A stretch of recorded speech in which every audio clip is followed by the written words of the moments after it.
MacVoices is supported by you, our viewers and listeners, through both our Patreon campaign and through your PayPal donations. Find out how you can support MacVoices at macvoices.com/support. Welcome back to MacVoices. This is the talk of the Apple community, and I'm Chuck Joyner. Folks, when we say the talk of the Apple community, it's because the Apple community is so great and so diverse, and there's so many angles, and we try to keep you up to date with different things that are going on. We talk about Macstock, we talk about NAB, the events at NAB. We also, though, one of our favorite topics is App Camp for Girls. And so we want to bring you up to date on what's happening this summer at App Camp, and here to do just that are Aleen Sims and Kelly Guimont, both of App Camp. Ladies, welcome. It's great to have you. Hi, Chuck. Thank you so much for being here again. I know that it seems like just yesterday that we had everybody on, including Michelle, and unfortunately Michelle was a little under the weather, so she couldn't make it. So, Michelle, I hope you feel better because I've been there and done that. It's no fun. But I want to make sure we get the word out as quickly as possible here on the summer App Camp events so that anyone that's interested can sign up and participate. And so now I'm going to stop blathering on and let you two talk about it because it's your show and you know a lot more details than I do. Well, yeah, we have registration is open. We are having camp, 2 Portland camps, one in Seattle, that's Portland, Oregon, not Portland, Maine. Sorry, Maine. Seattle, Washington, the Twin Cities area, specifically Minneapolis, Minnesota. And yeah, we're super excited for this season. The summer is when we have our biggest events, the first of which is camp. The whole reason that I'm here in the off season talking to Chuck and have been for some time is because we do our actual camps in the summer. And also one of our largest fundraising events is a party that happens during WWDC. And I'll be there. Aleen will be there. You'll be able to talk to Michelle as well. Hopefully she'll feel better by the first week of June. Fingers crossed. And you'll be able to talk to us. It's a party. There's a band. James Dempsey and the Breakpoints play. And it's a whole thing. If you've never been, it's a really, really good time, even like with a side benefit of App Camp. Like it's always a really good party to be at. Chuck, I think I've seen you there a few times.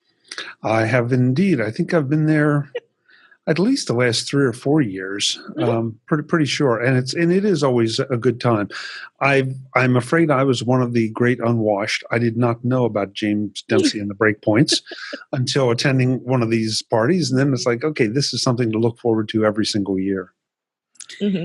Yeah, and if people want to, so James writes fairly geeky songs about apps and app development. So, I mean, like songs about... That's not entirely accurate. Some of them are nerdy. Okay. Yeah. I will grant you. But like things about, like obviously the name James Dempsey and the Breakpoints, like that in itself, in and of itself is nerdy. So it kind of gives you an idea of the types of things that he writes. Yeah. But it's a great show. There's time for talking and socialization beforehand. So it's also kind of like a great community event in addition to the concert. We also have things for sale. So if you want to bring home App Camp memorabilia to, for yourself or for your favorite maybe child who maybe want to attend App Camp someday, you can totally do that.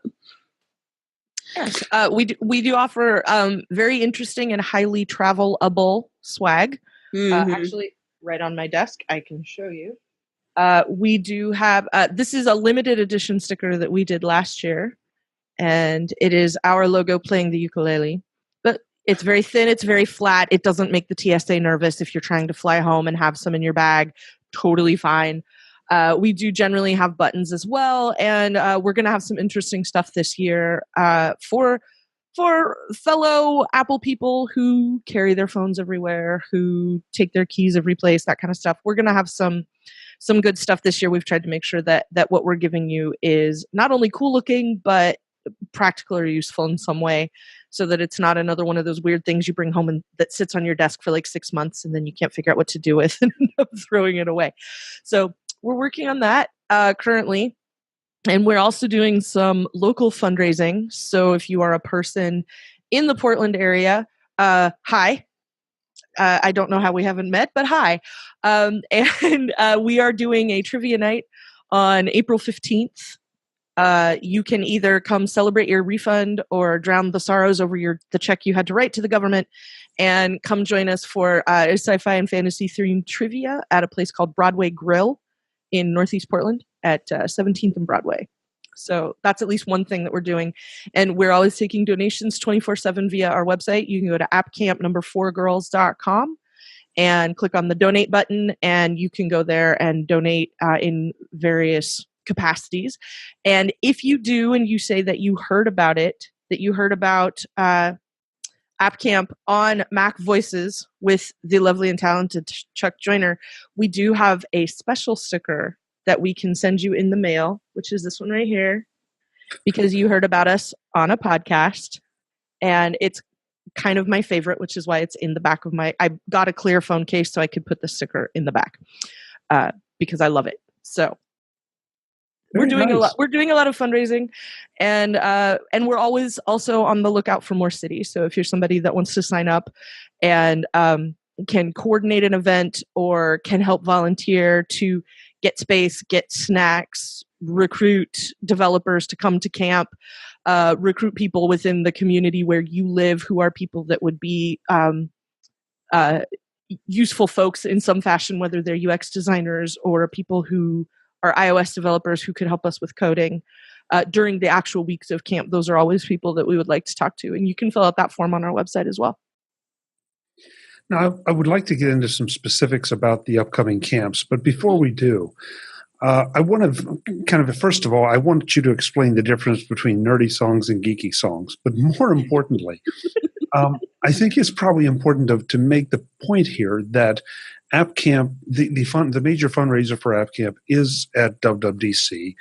And that would seem to be, to some people who may not understand this, sort of an unusual place, because WWDC is really where the coding community, the programming community goes to learn from Apple, to learn from each other, to participate in events that either aren't open to the public or, to be very candid, would not be of interest to the general public because they are coding and programming events. And so it only, if you stop and think about it, it makes perfect sense that this would be the part of the community that would support something like App Camp for Girls. But again, that may not be completely obvious. Have I done that explanation justice? Yes. And part of that is because when people talk about the Apple's Worldwide Developer Conference, or sometimes say WWDC, or if you talk to people who have been there or are talking about that week in California, generally when they say dub, that's short for WWDC, but it's also sort of shorthand for the Apple Actual Developer Conference is happening that week. The Layers Conference is happening that week, which is big with design people, user experience, user interface folks. There's AltConf, which is alternate conference, or WWDC next door, I think. There's a number of other things that all happen at the same time. So we're not only getting the people who won the badge lottery from Apple, we get to talk to all of those other people too. And there are also people who do come to California during that week, get a hotel near the area, and just come hang out with all the people that they normally don't get to hang out with the rest of the time. So we are reaching not just folks who manage to get a ticket in whether, in some fashion to something. There are other people that show up as well. And that group of people that gets together tend to be people who are developing in some way, whether they're developing interfaces, good user experience for people, documentation in some cases, but also actual nuts and bolts code in some fashion. Maybe it's Mac apps, maybe it's iOS apps. Some people also sometimes are working on an Android thing on the side to learn a new thing. And those are the people that we really want to get in front of, because those are people who are really excited about tech and specifically development. And they have gone to some length, some more than others. Some people are local, but all of those people have made a conscious decision to be in that place at that time. And so those are absolutely the people that we want to get in front of. Yeah. Okay, now about the nerdy versus geeky songs. Yes. Is there a difference? It's subtle. It's subtle. Mostly I was kidding. Okay. But there are some that get very far into, like, there's a song called I Love View, which is about view controllers in iOS. And that one's pretty nerdy. I would say that one of the geeky songs is one of the ones that I get to be on, which is the Leaky song, which is kind of a Hawaiian number. I get to play the ukulele on it. And only like in one sort of part do you really hear anything about actually it talks about memory management on iOS, but it only talks about it for a second, and the rest of it just sort of sounds like a nice Hawaiian song. So that would probably be the difference. But some of them are like love songs to particular kinds of code or particular functions in Swift development and things. But almost dropped my iPhone. I would say that's more of a geeky song than an actual nuts and bolts code song. Okay, so this is the humor that's going to be there, folks. So if you get it, that's great. If you don't, that's fine too. It's still a very welcoming community, and it's not fun. Be able to laugh at the jokes. Yep. Yeah. So let's go back, since we're having too much fun here. Let's go back to the events themselves. We have dates for these at this point, and the registration is open for all of them. So, Aleen, I'll let you go through and tell us, when and where for which ones. So we have one of our Portland camps is going to be July 8th to 12th. The other one is, I'm noticing I don't actually have it on this calendar I'm looking at. I believe that is going to be, I think the other Portland camp, I believe, is going to be the August 12th to the 17th. Seattle is July 15th to the 19th. In the Twin Cities area is August 5th to the 9th. So lots of spread. No overlap, which is kind of what we're going for at this point in time, so that we've got summer coverage for camp. These are not, this isn't just people kind of showing up for a day and saying, oh, here, we're going to show you some coding.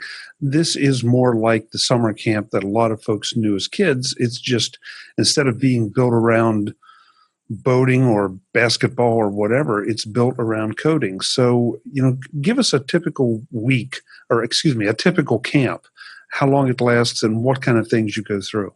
Yeah, so camp is 5 days long. The kids need to be there all 5 days because they work in teams, so it kind of throws everything off if someone has to miss a day. It happens, we recover, it's okay. But it's a 5-day camp, and we do everything from, the minute they walk in the door, we start talking about the developers. The kids are developers. They're going to be working in Swift. They're going to be working in Xcode. They're going to be doing all of that. So we immediately say, okay, developers, let's talk about how you might brainstorm an app. That's the first exercise we do. And from there, it really is kind of off to the races. By the end of the day on Monday, they typically have 2 small apps already written. One's a calculator app. And of course, the first one they write is a Hello World app, because that is what you have to do when you're programming, is you have to write a Hello World app as your first app. It's just this holistic app development experience, because we have a framework they need to work from. Because obviously, if you know Swift or have tried to learn Swift, or like any programming language, 5 days is not a lot of time. But they go through this entire experience where at the end of the week, they have an app where they've written all of the copy. All of the words in the app come from the kids and the teams. All of the design choices are theirs. All of the artwork they create. Storyboarding, any kind of creative direction. It's all them. So they get really this rounded, it's not a comprehensive view of what app development looks like, but it really is a well-rounded view of a lot of the different things that go into building an app and what different app and tech careers can look like. It's cool. I mean, I've only been executive director like a few months at this point, but I've been a volunteer since 2015, and I've been an admirer since the beginning. So I'm always really excited to talk about this holistic, cool view of tech that the kids get. I would like to point out that it's also 100% legitimate. Lots of people are using 15-inch MacBook Pros with Xcode on them. That's what we put the developers in front of the first thing Monday. And also at every single camp so far, there has been a complete and utter failure to build to a device at some point for no discernible reason. So it really is like being an actual developer. Try again. Everything's fine. Maybe it fails in a new, interesting way, but hello and welcome. What we specifically have them build through the course of the week is now it's evolved a little bit. It started out as kind of a quiz app where when are you from, which was one that I always liked, and what kind of penguin are you? Are you a sporty penguin or a lazy penguin or a nerdy penguin? And all different sorts of things like that. And it's turned a little bit more into kind of a story. So we had to stop calling it a quiz app, which is a really hard habit to break. But it's the 4-button app. The 4-button app. And so you are presented with a screen of information, and then you choose from the 4 choices on that screen, move to the next one, choose some other choose the next thing, and then you end up at the end with some sort of result. And what topic it is, what kind of things you're asked, what kind of choices you have to make, where those choices lead, because they have to have an outcome for each of these different things, and all of the artwork that goes into it, all of the different things. Like at one point, one team that we had in Portland did a which set of colors do you prefer? And the buttons were just these like stripes of color, and you just tapped on the button that was the one that was the most appealing. And and here's the thing, is that this sounds to somebody maybe as a casual observer like it's a very complicated thing, and like how much computer science or programming does somebody have to have in order to come in? Almost all of the developers that we've had come through our program came in with little to no programming knowledge on the first day and ended up with a completely functioning app at the end of the week. And not only a completely functioning app, but then they also give a presentation on Friday. It's a Monday through Friday camp. And on Friday afternoon, we have a pitch session, and they pitch their app complete with slides to a panel of investors, we call them. And they're generally just business people from the community who ask them a couple of questions here and there about, if you had another day, what would you add? Or in a future version, what kind of things would you include? Because they think about their app from beginning to end. They had the idea, they executed on the idea, and now how do you make that idea profitable in some way? If you're going to give the app away, how do you make money from it? Or if you're going to charge for the app, how much do you charge? And how do you tell people about your app and find an interesting group of people and market to them? How do you get the word out about the thing that you're doing? And it's always really interesting to see where those go and what kind of things they're really excited about. And I hope one of the ways you teach them to market their app is through podcasts. Oh, yes. Okay. You can imagine they kind of all get the soft pitch from me, at least in Portland. They all kind of get the soft pitch from me about how there are a lot of ways to tell people about your apps. And, one thing you can do is talk to somebody who has a podcast on weekdays who would be happy to spread the word about it. So, well, the reason I bring it up, and I said this before on the show, is you would be amazed at the number of software developers that I invite to MacVoices that I literally never hear from. Now, don't misunderstand. I know everybody's busy and there are a million podcasts out there. But at the same time, if you look at it as, okay, for an hour, half an hour of your time, it's free advertising. Why wouldn't you at least think about taking advantage of some of that? Mm-hmm. So, that's part of the marketing. One other thing I do know about App Camp is that these are not like large sessions or large groups of people that gather at these, which it makes it maybe a little bit tougher to get signed up, but it also means that you're going to have a much better experience because there's a lot more hands-on. Yeah, we've experimented with different sizes of groups. And so we've had as few as 9 kids in a classroom, maybe fewer for beta camp for the very first, yeah, we had 4. Yeah. Can we make this work? That was 4. Proof of concept. Yeah. Yes.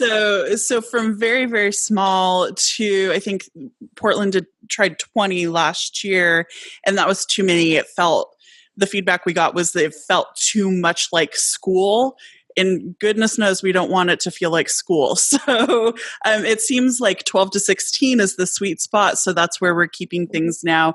So how many depends upon our location. Some of the spaces that we're in are better suited for 12 kids. Portland, I think at least one of the camps will continue to be 16 for the foreseeable future. So just kind of depends upon the location and how many people we can fit in a classroom without making it feel, like a sardine can, and make it feel, unlike school, because a lot of the feedback we get, which is so exciting, is it's fun. Like, I thought it was going to be really boring being there, and I'm learning about code, and I'm just going to be staring at a computer, and that's going to be super boring. And the feedback we get is like, it was a lot of fun. So we want to make sure that we continue to get that kind of feedback from the kids. And it's actual feedback. We ask them on Monday morning. The very first thing they do is sit down and fill out a little survey of what brings you to camp, or how did you hear about it? How do you feel about programming now? Do you have any sort of experience with it? That kind of stuff. And then we ask a lot of the same questions at the end of the week, some similar stuff. And, we get a whole lot of Monday morning surveys that are like, my mom made me come. Yep. My dad made me come.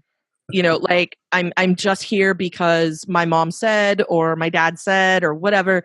And so, and what we're dealing with age range wise is kids who are going into grade 8 or grade 9.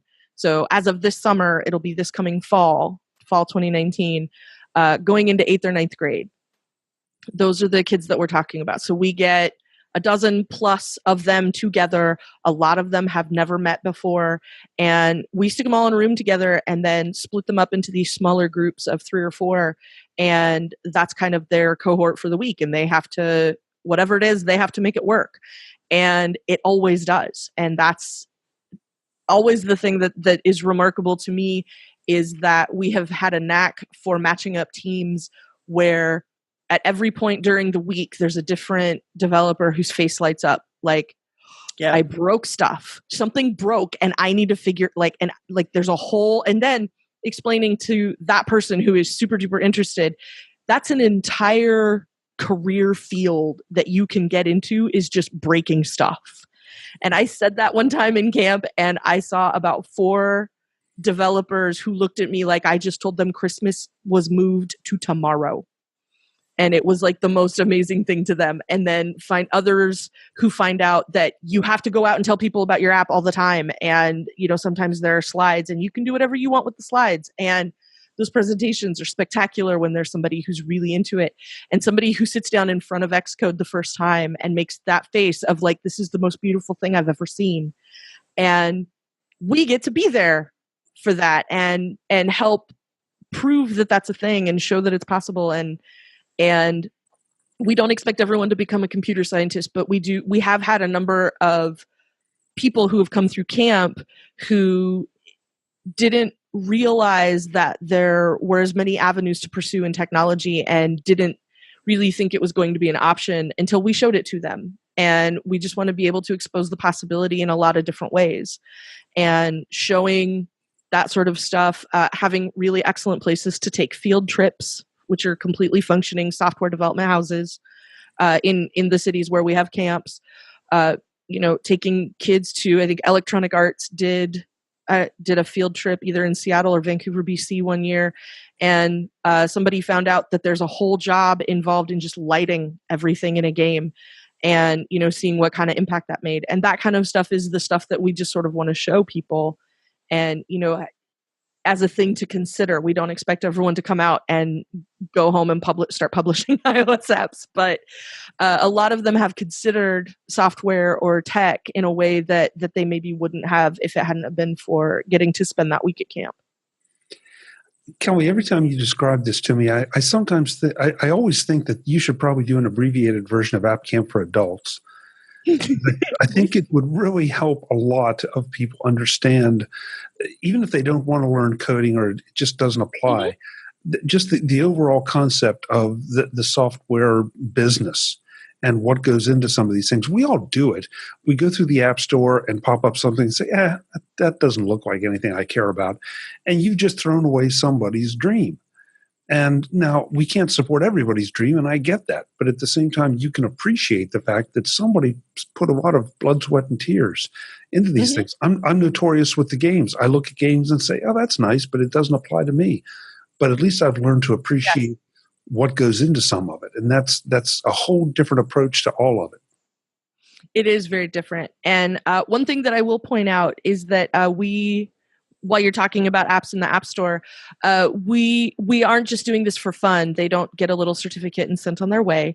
What we do at the end of every season is we take all of the apps that all of the camps created, all of the teams in all of the cities. We take all of those apps and we bundle them together in the quiz compendium, and that's available for 99 cents in the App Store. And so you can actually go, people who want to support us can go drop $1 on a quiz compendium or $1 a piece on all of them if you want to, and see what kind of stuff what kind of art they're creating, what kind of quizzes they're creating, what kind of stories they're creating. One of the standouts to me was which character in a murder mystery are you? So the first screen has like illustrated blood dripping at the top and says, the police are calling, your cousin has been killed. And it starts from there. That's one of the apps. That's one of the reasons the format of the app has changed a little bit from the quiz.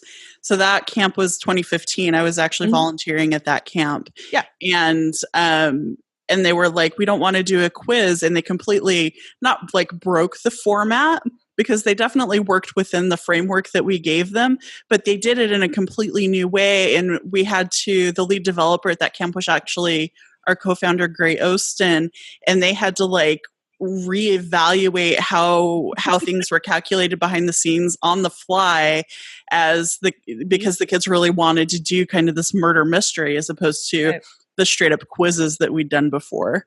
And that was what kicked off sort of the evolution of you can make a quiz if you want to, or you can sort of choose your own adventure story kind of a thing and follow a track along to some sort of outcome. And that was where that started. And this last summer, we had another instance where a team wanted to, this probably isn't going to make sense to a lot of people who listen to podcasts, but there is still apparently, which was the thing that surprised all of us, there's still apparently a huge contingent of kids in school who play MASH on, you take a piece of paper and you write MASH at the top and you put your lists of people around the edges and you take the circle and you count and then you cross everything off. And they wanted to do that, but as an app. And so we, with one of our amazing interns, our intern and our lead developer sat down and figured out how to turn the grader inside out so that they could get sort of these random results from the things that you chose on each of these screens. And it was so fascinating to watch, and they put it all together, and you can go try that in the App Store. All of the work that goes into camp during the week all ends up as a published app in the App Store, which is one of the really nice things about sort of a side benefit is that all of the 8th and 9th graders who come to camp end up as published in the App Store as a result of having come and spent that week with us. I want to make a point here, and I don't want either one of you to react to it, okay? Because this is just me. But folks, I want to have you pay attention to everything that these two ladies just said about fundraising. Sure, they will accept donations, but I have not heard them once, other than mention that they will accept donations, ask for donations. They're out there trying to earn this money by giving you the apps that the girls create, by throwing the party at WWDC, by giving you the tchotchkes and the stickers and all that are very cool and show your support of App Camp. And this is something that I think we need more of in this world. People that are willing to work for it. They have a vision and they're willing to put some effort into it instead of just walking out and saying, hey, give us money. So if you can, please help support this, whichever way you decide to do it, whether it's just through a straight donation or whatever. But the fact that they're doing that says a lot to me. No question. Okay, that's my pronouncement on App Camp for Girls.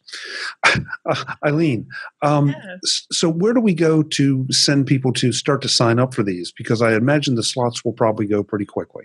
Yeah, they tend to. So you can go to appcampforgirls.com and click on camps, and that'll take you to our registration page. It'll show you all the camps. As they fill, we'll let people know. We'll update that page to make sure that it indicates whether we have a wait list for a particular camp. We do it first come, first served. So that's, we may reevaluate that policy in the future. But for this year, first come, first served. And just check it out. That's also where you can donate, where you can learn more about the camp. You can learn more about the people who volunteer at camp, is all at appcampforgirls.com. Perfect. Thank you. So I think we hit everything we need to hit. Have I missed anything about App Camp and the camps that are open now, and anything that at all in general?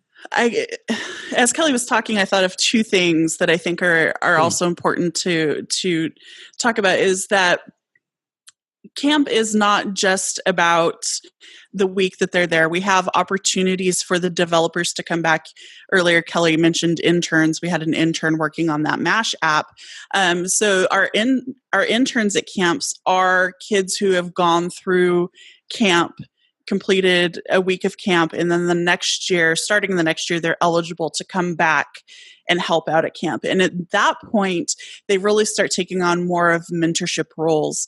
We're really working on empowering our former developers, now interns, to really get in there and take leadership roles. And in fact, it's gone to a point where some of the kids who went through the first camps have come back year after year after year and are now actually like our lead developers, our lead coders, working on turning things inside out when a team of developers is like, I want to do this thing that's completely not something you ever considered doing. They're the ones sitting there with Xcode and Swift trying to figure out how to help the team get that kind of app made.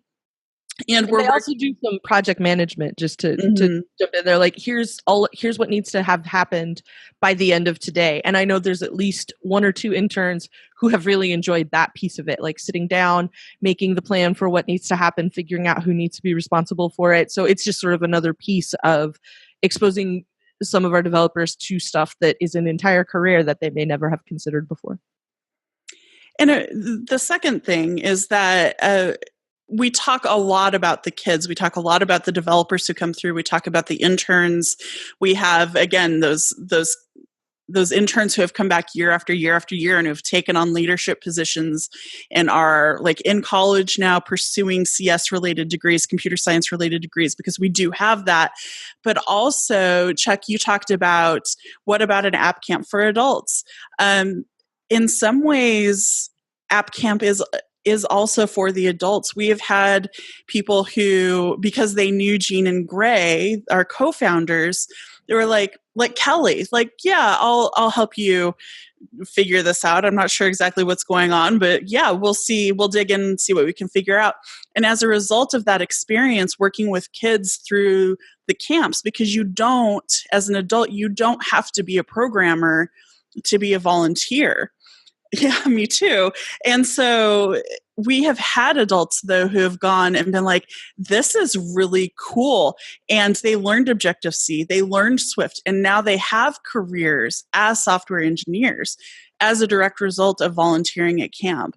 I would love to put on like an adult program where like we go to a resort somewhere and we go through camp and, whatever. Yeah.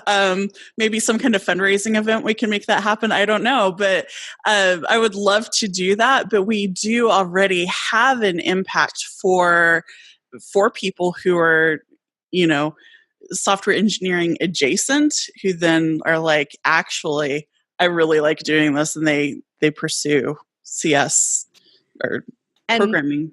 And not even just that, in Portland, obviously, is the one that I can speak about the most, but I know in some of the other cities as well, we've had there's friendships. Like, I get to hang out with Aleen now, and that's awesome. And I get to hang out with with the co-founders of camp, and I get to hang out with the volunteers and our other executive director, Michelle. And there are friendships and the fun and the opportunities that come out of just having expanded your social circle a little bit in some way is another thing that's kind of nice. And I do want to point out a bonus third thing to go along with Aleen's two things, and that is we say kids or developers a lot, or campers, because it's not just the girls, because we will take girls, but we will also take transgender and gender nonconforming students as well. So someone interested in camp, and come fill out the application and come spend a week at camp with us.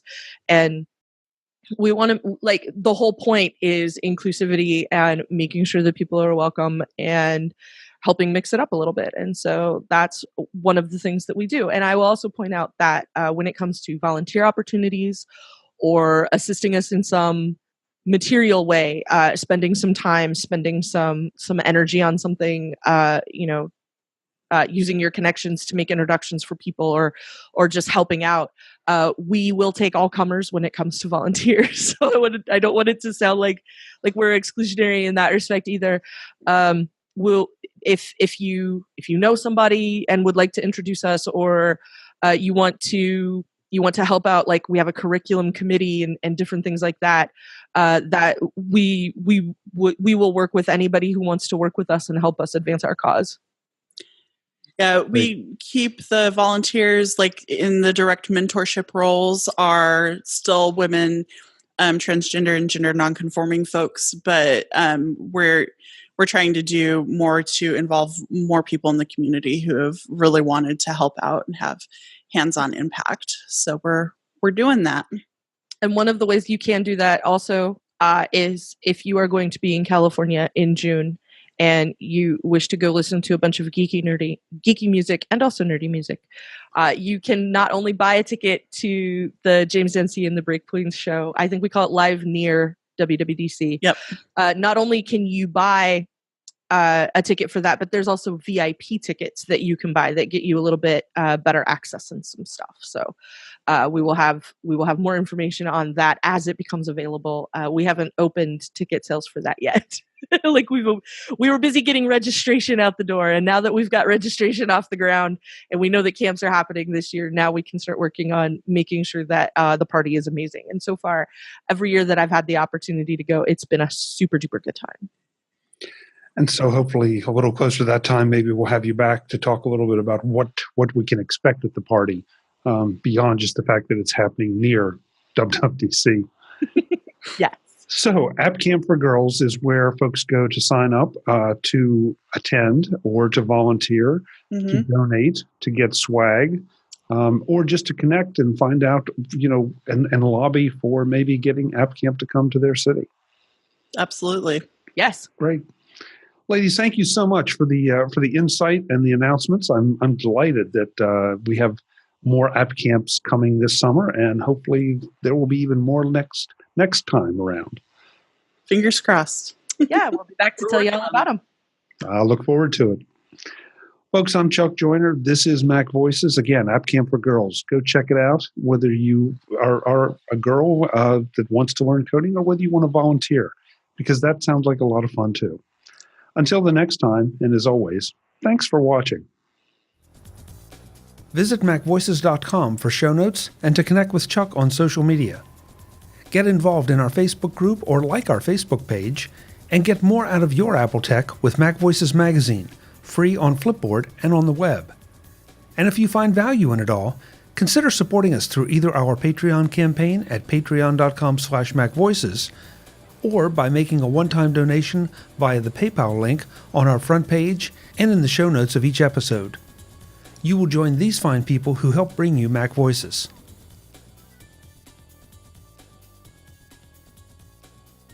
Advertising handled by Backbeat Media at backbeatmedia.com. Bandwidth provided by CacheFly at cachefly.com.